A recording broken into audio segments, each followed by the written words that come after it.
Mga kwento ni Thelmo.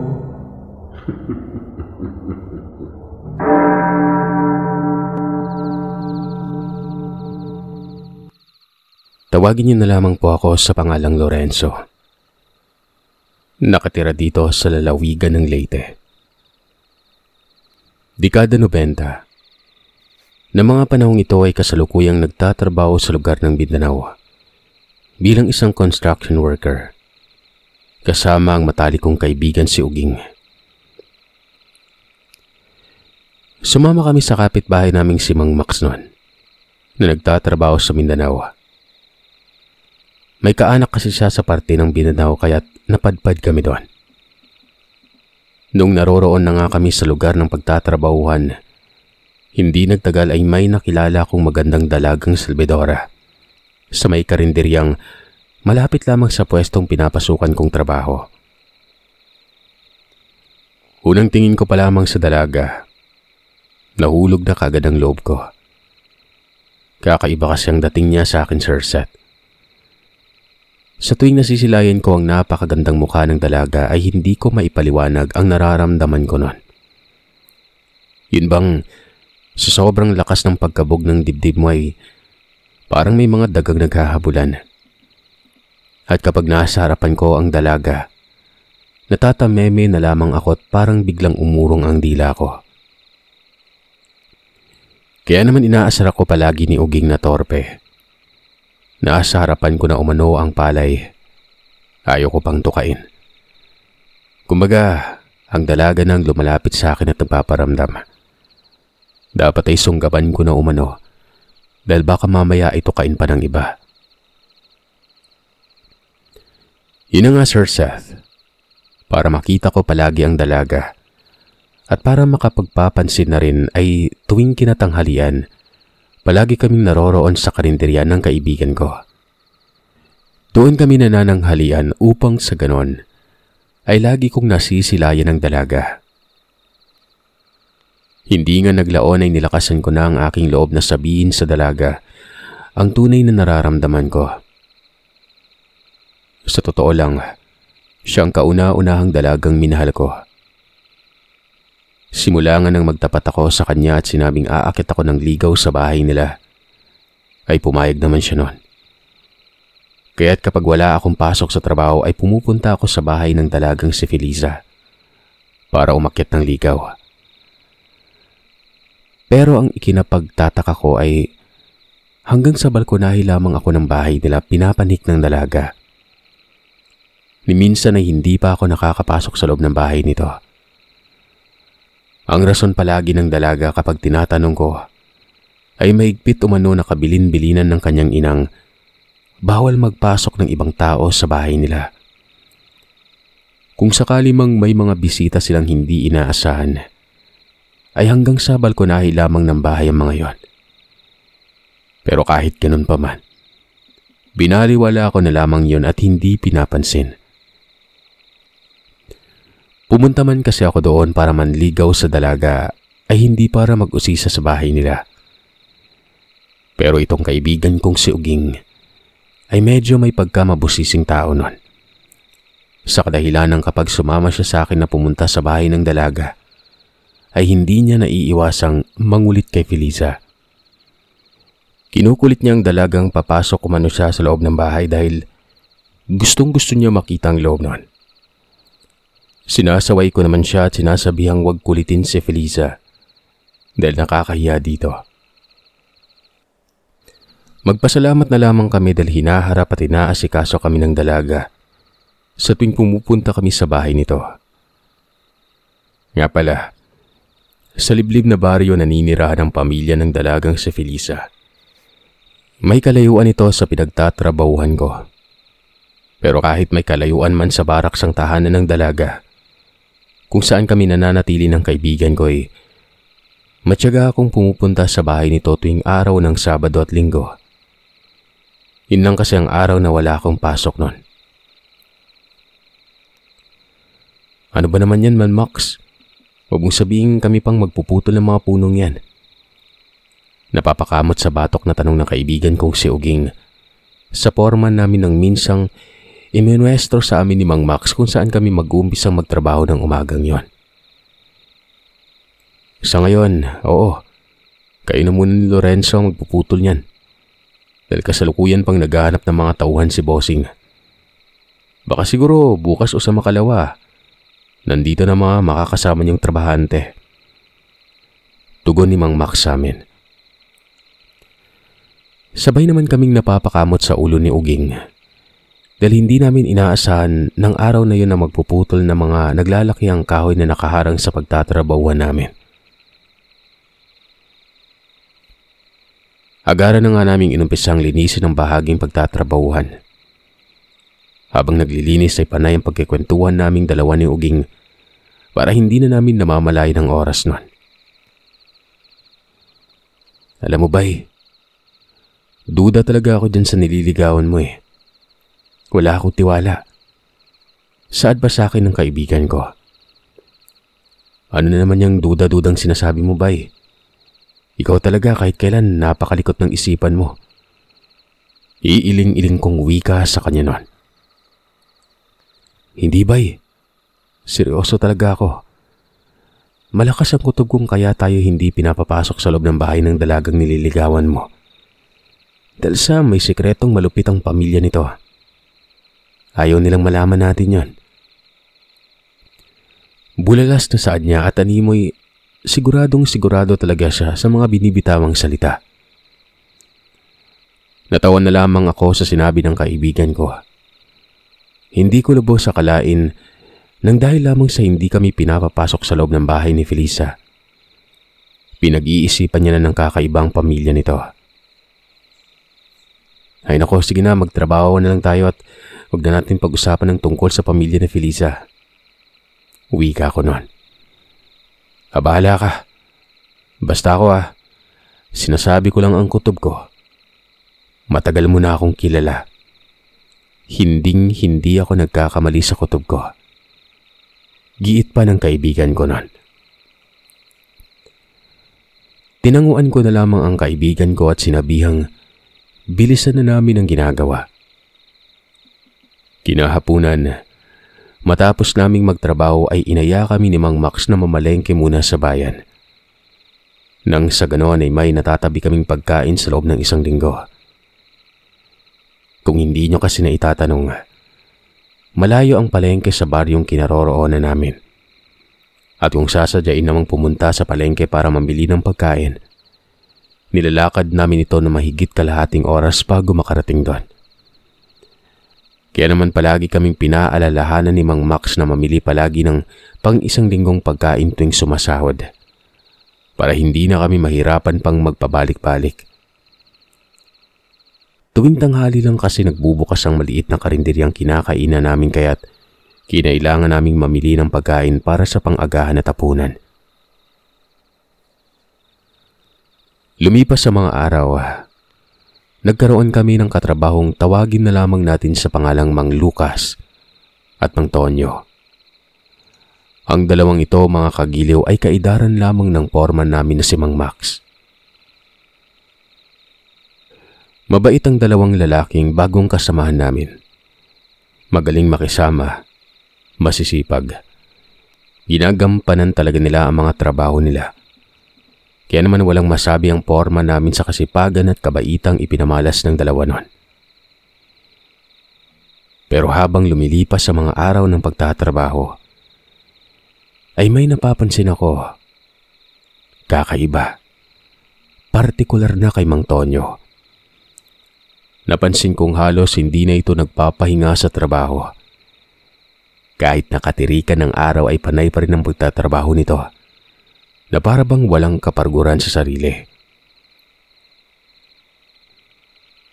Sinabi ko naman noon kay Mang Tonyo na magpahinga muna, lalo na kapag katirikan ng araw. Tinatanong ko pa ito kung hindi ba napapagod. Ayos lang iyo, huwag mo akong alalahanin. Mamaya na lamang ako magpapahinga dahil tatapusin ko muna ito. Nakangiting tugon ng matanda nun. Sigurado po ba kayo? Alam nyo kasi napakataas pa nung araw. Pag-aalalang sabi ko sa kanya.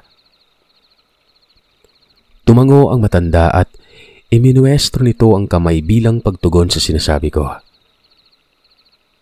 Sige po, kayo po yung bahala, pero kapag nakaramdam ka ng pagod, magpahinga na po kayo ha. Hindi naman magagalit yung amo natin kasi palagi namang nakabantay sa atin yon. Isa pa, mabait si amo, kaya huwag ka mag-alala. Nginitian at tinanguan lamang ako ni Mang Tonyo bago ito nagpatuloy na sa paghahakot. Nung sumapit ang kinahapunan, habang nagpapahinga ako ay lumapit sa akin si Mang Tonyo. Balita ko may nililigawan kang dalaga. Malapit sa baryong tinitirhan namin. Panimulang tanong ng matanda. Nilingon ko siya at tinanguan nun. Tinanong ko siya kung saan niya nakuha ang balitang yon. O kung paano niya nalamang may nililigawan akong taga roon sa lugar. Tumikim muna ito bago nagsalitang nabalitaan niya lamang umano sa mga kasamahan namin. Alam ko naman raw mga kasamahan namin daigang bungangan ng babae kung mag-usap-usap. Walang pwedeng itagong sekreto ang mga ito. Kaya't nalaman niya ang tungkol sa dalagang nililigawan kong naninirahan sa liblib na baryo. Paing matanda at kasamaan lamang iho ah. Huwag mo sanang ikakagalit o mamasamay ng sasabihin ko. Saan nito at seryosong tiningnan ako noon. Ayon sa kanya ay mas mabuting kilalanin ko umano ng maigi ang dalagang nililigawan ko. Pati ang pamilya at kamag-anakang nakapaligid sa kanya. Bago umano ako magpasya kung ano ang susunod na gagawin kong hakbang noon. Makahulog ang wika yun ni Mang Tonyo sa akin. Anong ibig mong sabihin, Mang Tonyo? Tanong ko sa kanya. Sundin ko na lamang umano ang payo niya. Para sa akin din umano yon. Dayuhan lamang umano ako sa lugar nila. Sa nakikita ko ay mabait kang bata, iho. Kaya ayoko mapahama ka. Sana lang huwag mong baliwalain yung mga sinasabi ko sa'yo. Sad nito. Dagdag pa niya. Iwasan ko umano na kumain sa karinderyang kinakainan namin palagi ng kaibigan ko. Pagkatapos ay tinapik-tapik niya ako sa balikat at tumayo na't bumalik na sa pinagpepwestuhan niya kanina. Naiwan naman akong nagtataka at naguguluhan sa sinasabi ng matanda. Dahil hindi ko alam kung bakit pinayuhan niya akong kilalanin ko muna ang mga taong nakapaligid sa nililigawan ko noon. Bakit kaya sinabi ito ng matanda? At bakit ko naman kailangan kilalanin kaagad ang mga kamag-anak ni Felisa, di ba? Makalipas ang ilang minutong pag-iisip ay ipinilig ko na lamang ang aking ulo. Dahil sa kahit anong pag-iisip na gawin ko ay wala naman akong makuhang sagot noon. Kinagabihan, dumalaw ako sa bahay ng dalaga kasama ang kaibigan kong si Uging. Wala naman kaming pasok sa kinabukasan, kung kaya't ayos lamang kay Mang Max na umalis kami ni Uging noon. Basta't umuwi lamang raw kami bago mag-alas 9. Nung nasa baryo na kami ng dalaga, habang naglalakad papalapit sa bahay nito, may nasipat akong malaking ibon na dumapo sa taas ng bubungan ng bahay ng dalagang nililigawan ko. Mataas ang buwan ng gabing yon kung kaya't malinaw na nakikita ko ang buong paligid. Sa hindi malamang dahilan ay bigla akong kinabahan at nakaramdam ng takot. Alam mo kasi, Sir Seth, ako ang taong hindi basta-bastang natatakot. Pinalaki akong matapang ng aking ama. Pero ng mga oras na yun ay para bang nabahag bigla ang buntot ko. Saglit akong huminto sa paglalakad at tinapik ang kaibigan ko noon. Tumigil naman sa paglalakad si Uging at nilingon ako. Hoy bay, anong problema mo? Bakit bigla kang huminto dyan sa paglalakad? Para kang nakakita ng multo ah. Bulalas na tanong ni Uging noon. Uging, Nakikita mo ba yon? Mahinang tanong ko sa kanya. Sabay turo sa malaking ibong walang balahibo ang leeg na may namumulang mga matang nakadapo sa taas ng bubungan. Nang tingnan naman ni Uging ang itinuro ko ay napansin kong nagulat rin ito at mabilis na akong hinatak papunta sa gilid ng daanan nun. Kaagad na nagkubli kami sa puno ng niyog at habang pinagmamasdan ng nakakapangilabot na nilalang na nasa taas ng bubungan. Nasa sa inyo na ako maniniwala kayo o hindi. Pero nang mga sandaling yon, nanlaki ang mga mata ko nang makitang bumulusok pababa ang malaking ibong kasing laki ng tandang na manok. Kasabay ng malakas na pagpagaspas ay mahihinang paghuni ng wakwak. Pagkalapag sa lupa, ay mas lalo pa akong nanghilakbot nang sa isang kisap mata ay biglang nawala ang malaking ibon na yon. Sa halip, isang matandang walang saplot at nanlilimahid ng langis ang nakita ko sa pinagbagsakan ng nilalang. Labis-labis ang pagtataka ko at sinipat-sipat pa ang paligid sa pag-aakalang baka sa ibang parte pumagsak ang ibon. Napaka-imposible naman gawa ng bigla na lamang talagang nawala yun eh. Ilang segundo pa ang nakalipas ay lumabas ng bahay ang mga magulang ng dalaga. Nagmamadaling nilapitan ng mga ito ang matanda. Agad na itinakip ang bitbit na kumot sa katawan ng matandang walang saplot. Pagkatapos ay inalalayan papasok sa loob ng bahay. Narinig pa naming nagsalita ang ina ni Felisa. Nagtanong sa matanda kung bakit sa harapan ng bahay ito bumaba nun. Dapat ay sa likuran nito dumaan para walang makakitang kapitbahay. Napatakip naman ako sa bibig at halos hindi makapaniwala sa nasaksihan. Saglit na nagkatinginan pa kami ng kaibigan ko. Napamura naman ang kaibigan ko sabay sabing umalis na kami. Umuwi na kami bago pa man nila mapansing naroroon lamang kami sa malapit habang nagkukubli. Sinasabi ko na nga ba eh, may malupit na sekreto talaga yung dalagang nililigawan mo. Kahit kailan hindi talaga ako nagkamali sa kutob ko. Bulalas na wika ni Uging. Hindi na kami nagsayang pa ng oras. Nang makahanap kami ng tiyempo ay mabilis na kaming umalis sa pinagkublihan. Lakad takbo ang ginagawa namin makalabas lamang kaagad sa baryo na yon. Matiwasay naman kaming nakabalik sa barracks. Nagulat pa nga si Mang Max na makita kami at tinanong kung bakit napakabilis umano namin nun. Magsasalita pa sana ang kaibigan ko pero mabilis ko itong pinigilan at ako na ang sumagot. Sinabi ko na lamang kay Mang Max na bigla na lamang sumama ang tiyan ko kaya inaya ko si Uging na bumalik na lamang kami. Nakakahiya naman kasi kung haharap ako sa dalaga at hindi magandang pakiramdam ko nun. Sa madaling salita ay nagsinungaling ako sa foreman namin na kasalukuyang naninigarilyo sa labas ng baraks habang nagpapantok. Naitanong naman ng matanda kung ano ang nakain ko at biglang sumama ang pakiramdam ko. Ang sinagot ko na lamang ay hindi ko alam at nagpaalam na akong magpahinga nun. Na makita kong tumango ang matanda ay dali-dali na kaming pumasok ni Uging. Nang makahiga na kami sa kanya-kanyang higaan, tinanong ako ni Uging kung bakit pinigilan ko umano siyang magsalita kanina. Hindi niya umano tuloy nasabi kay Mang Max ang tungkol sa aswang na nakita namin noon. Kung hindi mo ako napigilan, edi sana'y nasabi ko na kay Mang Max yun. Naaswang yung lola ng dalagang nililigawan mo. Wala ka talaga sa hulog, no? Reklamo niya.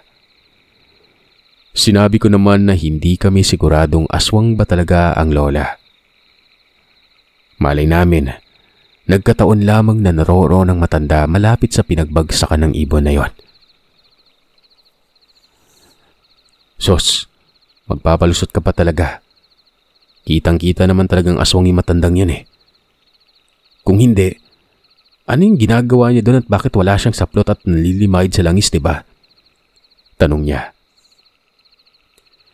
Dagdag pa niya, bakit noong pagkabagsak ng ibon, bigla na lamang yung nawala na parang bula.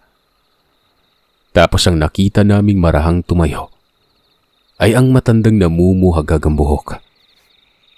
Ipaliwanag ko umano yon. Hindi ako makapagsalita matapos sabihin yun ni Uging.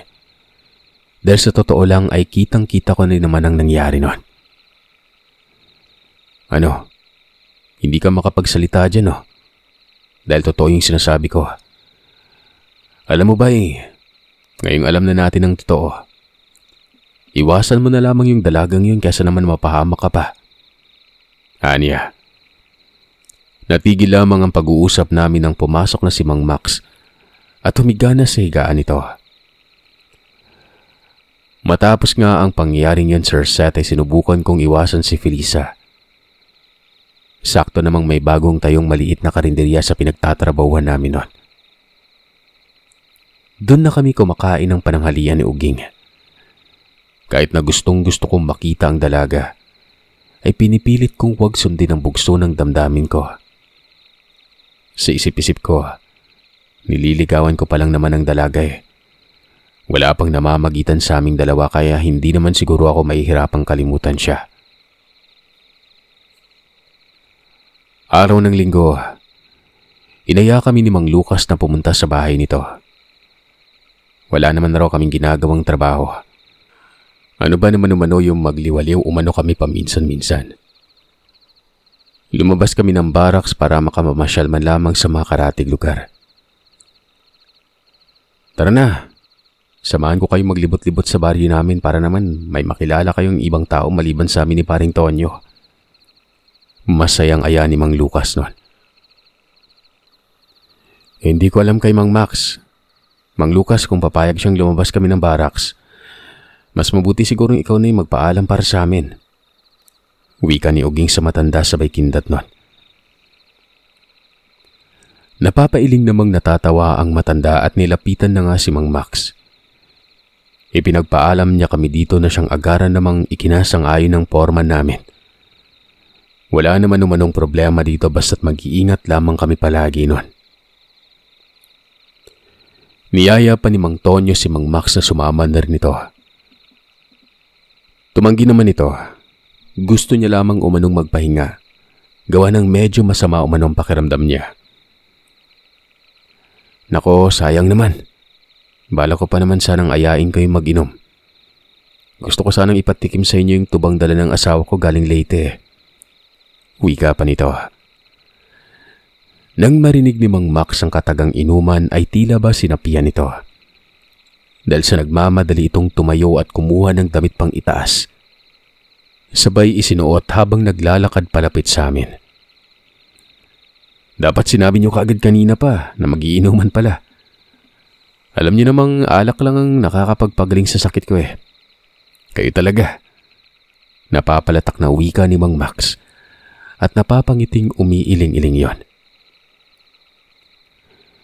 Inayari namin ang iba pang mga kasamaan tulad ko ay nanggaling din sa malalayong lugar. Kagad na nga kaming naglakad papunta sa baryo kung saan naninirahan sila Mang Tonyo. Makalipas lamang ang ilang sandali, ay may nadaanan kaming karinderya at tamang-tama namang nagugutom na ako dahil wala pa akong pananghalian nun. Kaya inaya ako ang mga kasamaan kong kumain na muna kami bago dumiretso sa bahay ni Mang Lucas. Sakto namang nagugutom na rin ang iba kong mga kasamaan kong kaya't nagmadali na kaming maglakad papalapit sa karinderya. Tinanong namin si Mang Tonyo kung kakain ba siya o hindi nun. Hindi na umano, gawa ng busog pa naman umano siya nun. Kami na lamang umano ang kumain. Maghihintay na lamang umano siya sa labas. Mariing tumanggi si Mang Tonyo. Busog pa umano siya. Si Mang Lucas naman ng mga sandaling yon ay nahuli sa paglalakad dahil may dinaanan pa ito. Dahil nga sa tumatanggi si Mang Tonyo ay wala na kaming nagawa. Pumasok na lamang ako sa loob ng karinderya kasama ang iba ko pang mga katrabaho at kumain na. Dahil lang kayo dito ano? Mga kasama niyo ba yung dalawang yon? Tanong ng matandang lalaking sa palagay ko ay may-ari ng karinderya. Habang ininunguso ang labi nito sa kinaroroonan ni Mang Tonyo at si Mang Lucas na kalalapit lang kay Mang Tonyo nun. Tumango kami sa tanong ng matanda at sinabing bagong katrabaho namin ang dalawang matandang nakaupo sa labas ng karinderya. Mag-iingat kayo ha. Huwag kayong basta-basta magtitiwala kaagad. Mga dayuhan lamang kayo dito. Saad ng matanda sa garalgal na boses nito. Napatanong naman si Mang Max sa matanda kung anong ibig sabihin nito. Nagtatakang napatingin naman ako sa mga katrabaho ko. Hindi sumagot sa tanong ni Mang Max ang matanda. Bagkos ay napansin kong matalim itong tumingin sa dalawa naming kasamahang nasa labas ng karinderya.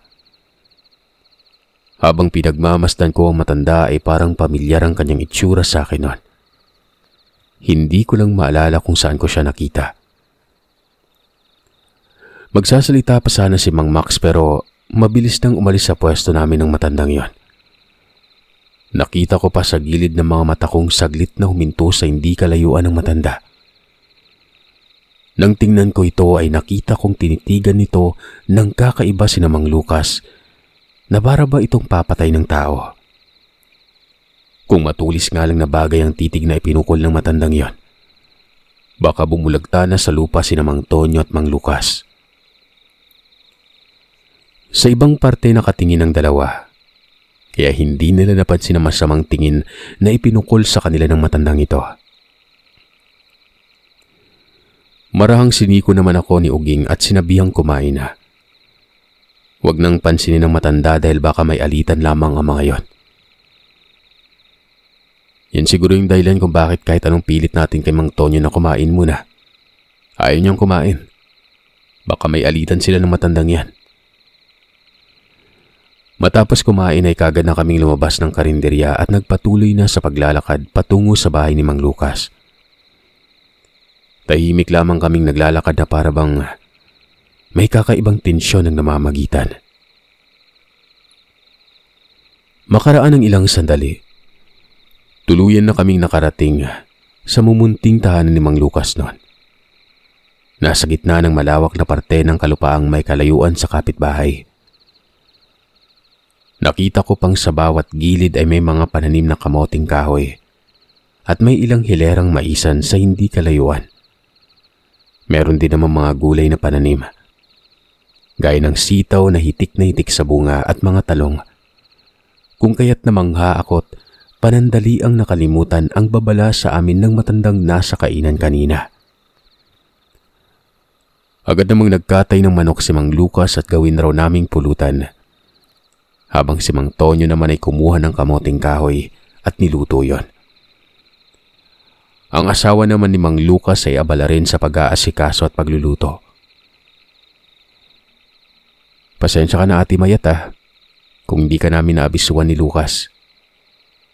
Biglaan lang kasi ang pag-imbita namin sa kanila. Wika ni Mang Tonyo na napag-alaman naming kapatid niya pala ang asawa ni Mang Lucas noon. Ayon naman dito, ayos lamang yon. Paminsan-minsan lamang umano nagkakaroon ng mga bisita sa lugar na yon. Teka, yung asawa mo, papuntahin mo dito para naman may kakwentuhan ako habang nagluluto. Dagdag pang saad ni Aling Mayet. Nagpaalam naman itong si Mang Tonyo na pupunta niya lang umano sa bahay. Uwi daw muna ito sa bahay niya para tawagin ang asawa. Sa pagtungtong ng 6:00 ng hapon ay tuluyan ng sinakop ng dilim ang buong paligid. Nagkakasiyahan na kami at medyo napapalakas ng mga boses sa kadahilan ng medyo may tama na ng alak noon. Nang walang ano-ano'y, bigla na lamang kaming nakarinig ng malakas na huni ng isang ibon. Kakaibang tunog na yon na agarang nanindig ang mga balahibo ko sa batok. Kamuntik-muntikan pa akong malaglag sa kinauupuan ko. Napatahimik kami. Sandali pang nakikiramdam kung ano bang klaseng tunog yon. Baka naman nag-iilusyon lamang kami. Sa kadahilanang nakainom na nga kami ng mga sandaling yon. Maya-maya ay nakarinig na naman kami ng tunog ng pato. At sa pakiwari ko ay malapit lamang sa kinaroroonan namin ang tunog na yon. Mga pre, mas mabuti pang pumasok na muna kayo sa loob ng bahay. Mukhang may bisita tayo dito na hindi natin imbitado. Mahinang wika ni Mang Tonyo sa amin nun. Sumagi sa isipan ko ang sinabi sa amin ng matandang nasa karinderya kanina. Nang mga sandaling yon ay hindi ko tuloy maiwasan na mag-isip ng kakaiba. Tungkol sa dalawang matandang sila Mang Tonyo at Mang Lucas. Tila ba nagduda ako talagang naparanoid ako noon na hindi sila normal na tao. Nagpalipat-lipat ng tingin ko sa dalawa. Sige na, pumasok kayo sa loob, baka mapahamak pa kayo dito. Sagutin pa namin kayo sa pinagtatrabaho natin kung sakaling mapano pa kayo. Utos ni Mang Tonyo sa amin noon. Nang tumayo na si Mang Lucas ay mabilis na kaming sumunod dito. Akmang papasok na sana kami sa loob ng bahay. Nang biglang nasipat ko ang isang malaking baboy ramong may nagbabagang mga mata sa kailaliman ng gabi. Kakaiba na rin ang umaalingasaw na simoy ng hangin nun. Nakakasulasok yun sa ilong at napakaalinsangan ng pakiramdam. Mayat, akin na yung buntot ng pagi. Dalian mo. Utos na pasigaw ni Mang Lucas sa asawa niya. Agara namang tumalima papasok sa loob ng bahay ang ale at pagkabalik nito ay may bitbit ng buntot ng pagi. Sinigawan pa kami ni Mang Lucas na tila ba nawala ang kalasingan sa katawan. Pumasok na umano kami ng mabilis. Ibang-iba talaga ang pakiramdam kapag may mga naririnig kayong kakaiba. Lalo naman kung yung bahay na yun ay walang gaanong kapitbahay. Patuloy pa rin sa pagpapakawala ng nakakakilabot na ingay ang kung anong nilalang na tila ba nasa bakuran lamang ng bahay nun. Nang makapasok na nga kami sa loob ng bahay, ay nakita kong patakbo na sinunggaban ni Mang Lucas ang nilalang na yon. Kaagad namang sumunod si Mang Tonyo bitbit ang tabak. Ilang saglit pa ay nakita kong mabilis na sinunggaban ng malaking nilalang si Mang Lucas, kung kaya't mabilis na hinambalos nito ang nakakasindak na nilalang gamit ang buntot ng pagi. Pero ang mas lalong nakakapanindig balahibo para sa akin nun, napatulala ako nang makita kong parang may sapusa ang nilalang na nakasagupa ni Mang Lucas. Sa kadahilanang sa bawat paghampalos niya dito ng buntot ng pagi, mabilis na nakakaiwas ang nilalang at sa kasamaang palad ay nasunggaban si Mang Lucas. Nagpagulong-gulong sa lupa ang mga ito at pilit na nakikipagtagisan si Mang Lucas ng lakas. Samantalang si Mang Tonyo naman na hindi nila alam ang gagawin. Hindi niya mataganang bitbit niyang itak ang nilalang dahil baka matamaan si Mang Lucas noon. Lalabas sana kami ng bahay para tulungan ang dalawa pero mariin kaming pinigilan ng may bahay ni Mang Lucas dahil sa mga oras na may mangyaring hindi maganda sa amin. Sagutin pa nila umano kami. Maya-maya naman ay narinig kong sumigaw si Mang Lucas kay Mang Tonyo na hatawi na nito ng tabak ang nilalang. Dahil kung tutunga nga lamang ito ay baka malagutan pa siya ng hininga. Kaagad nang sinunod ni Mang Tonyo ang utos ni Mang Lucas noon. Animal kayo! Binalaan ko na kayo noon na huwag kayo maghasik ng lagim dito sa baryo pero talagang sinasagad niyo yung pasensya ko. Galit na sigaw ni Mang Tonyo. At agad na hinataw ng bitbit niyang tabak ang nilalang. Umatungal ng nakakatakot ng nilalang at si Mang Tonyo naman ang hinarap matapos niya itong matamaan. Bago pa man sunggaban si Mang Tonyo ay kinuha niya na ang buntot ng paging na bitiwan ni Mang Lucas at mabilis na hinambalos ang kanilang nakakaaway nun. Nung tumalsik ang nilalang, mabilis na nilapitan ulit ito ni Mang Tonyo. Walang habas na inundayan ng taga. Sa bawat paghataw ng taga ni Mang Tonyo ay tanging malakas na pag-atungal na lamang ang siyang naririnig kong mula sa nilalang na yon. Pero mabilis na tumakbo palayo ang nilalang noong makabitaw ito at makahanap ng tiyempo. Akmang hahabulin pa sana yun ni Mang Tonyo pero mabilis na pinigilan ito ni Mang Lucas. Hayaan na lamang umano ito. Siguradong magtatanda na umano yon. Matapos ng pangyayaring yon ay naging malinaw na sa akin ang lahat ng mga agam-agam at katanungan. Dahil isinalaysay sa amin ni Mang Tonyo ang buong pangyari. At kung sino talaga ang nilalang na sumugod sa kanila noon. Ang aswang na sumugod sa kanila ay ang lolo ng dalagang nililigawan kong naninirahan lamang malapit sa kanila. Yun rin ang matandang nasa karinderyang kinakainan namin. Malakas ang kutob niyang kami ang sinundan noon dahil mga dayuhan lamang kami sa kanilang lugar. Marahil ay nababanguhan naman ang aswang na yon.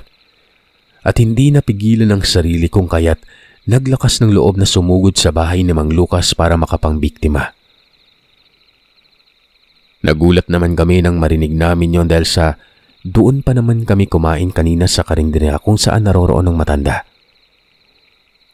Nagwika naman si Mang Tonyo na huwag kaming mag-alala. Dahil nasisiguro naman nilang purong karni ng hayop ang panindang ulam sa karinderyang kinainan namin. Isa pa, ang pinagtatrabawang karinderya pala ni Felisa ay pagmamay-ari rin yun ng kamag-anak ng dalaga. Nalaman din naming merong alam sa kung ano si Mang Tonyo laban sa mga aswang. Kaya pala ganun na lamang kung tingnan siya ng masama ng matanda. Anya pa ni Mang Tonyo.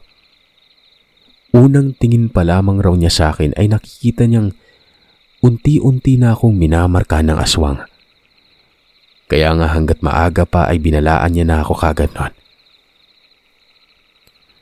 Nang gabing yon, habang inaalis ni Mang Tonyo ang marka ng aswang sa katawan ko, ikinuwento niya sa amin kung anong klase ang pamilya ng dalagang nililigawan ko noon.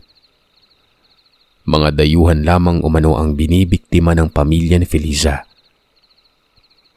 Kaya nga hindi mapalayas-layas na mga naninirahan sa karatig baryo ang pamilya ng dalaga. Dahil sa magaling magbalat kayo ang pamilya ng mga ito. Sumunod na araw na kaming bumalik sa barracks. At simula noon ay hindi na ako kumakain sa karinderya. Bumibili na lamang ako sa palengke ng mga lulutuing pagkain. Nagtsatsagang magluto dahil natatakot na akong baka mamaya ay kung anong makain namin noon.